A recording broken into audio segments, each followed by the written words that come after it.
Easy and Slow Storytelling with Sergey Brin.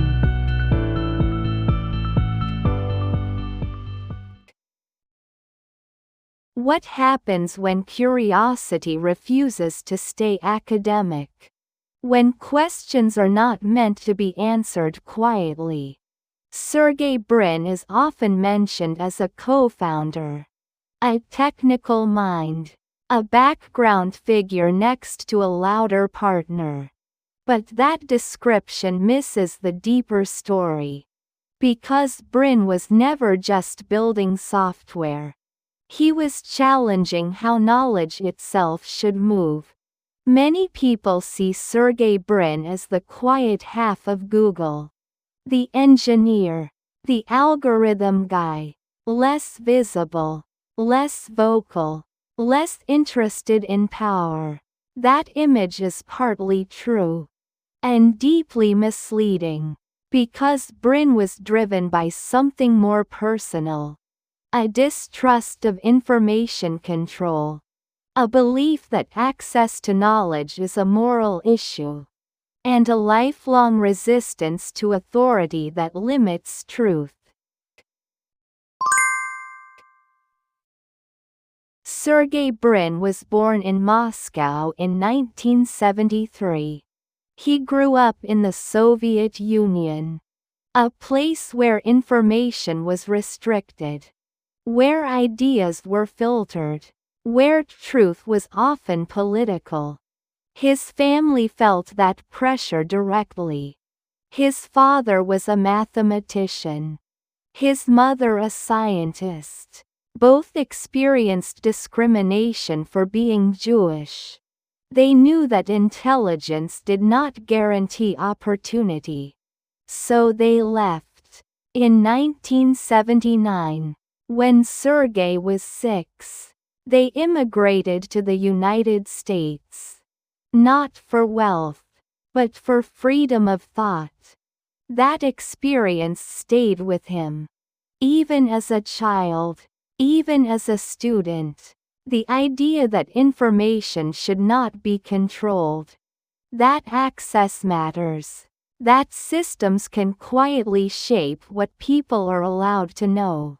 This was not abstract philosophy for Brin. It was personal memory. At Stanford University, Sergey Brin met Larry Page. Two graduate students. Both interested in data. But with different instincts. Page was focused on structure. How links could define importance. Brin was focused on patterns. How data could reveal meaning. Together they worked on a research project. A way to rank web pages based on links. It was academic. At first. Just another paper. But Brin saw something bigger. Not a search engine, but a map of human knowledge. One that could not be easily manipulated. One that could surface relevance without human editors. One that resisted control. In the late 1990s, the internet was chaotic. Search engines were cluttered. Results were unreliable. Advertising often distorted relevance. Brin was openly skeptical of commercial influence. He worried that money would corrupt search. That rankings would be sold. That truth would be distorted. This concern shaped early Google. Brin pushed for separation between ads and search results. Clear labeling. Strong internal rules. He believed trust was fragile. And once broken, impossible to fully restore. The early days were unstable. Funding was uncertain. The company nearly sold itself. Multiple times. Brin and Page were not natural CEOs. They disliked hierarchy. They resisted corporate structure. They questioned management norms.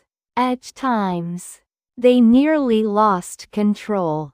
Because idealism does not always scale easily. But Brin remained focused on the core mission. Organize the world's information. Make it universally accessible. That phrase mattered to him. Universally.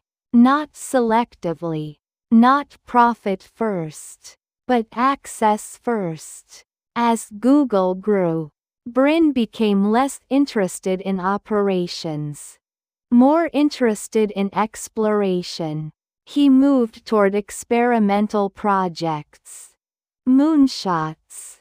Self-driving cars. Life sciences. Artificial intelligence. Projects that felt impossible, or unnecessary, or both. To Brin, these were extensions of the same belief. That technology should expand human capability. Not just efficiency. Not just revenue. But possibility. This shift created tension. Some saw him as unfocused. Too detached from reality. Too willing to chase ideas without clear returns. But Brin did not see innovation as linear. He believed breakthroughs come from freedom. From giving smart people room to fail. From ignoring short-term logic. In that sense, he was less a CEO. And more a research patron. Protecting curiosity inside a massive corporation. As the world changed, Google faced criticism, privacy concerns, data collection, market dominance, political pressure. Brin became quieter, more private, less public-facing, but his early fears resurfaced. Who controls information? Who decides visibility? Who shapes narratives? These were no longer theoretical risks. They were daily realities. Sergey Brin eventually stepped back from daily leadership. Not because he lost interest, but because the company no longer fit his temperament. Scale demands control, and Brin was always uncomfortable with control. He preferred exploration over governance. Questions over answers. Possibility over certainty. Today, Sergey Brin is rarely in the spotlight. But his influence remains embedded. In how search prioritizes relevance. In how engineers are encouraged to experiment. In the belief that access to information is foundational.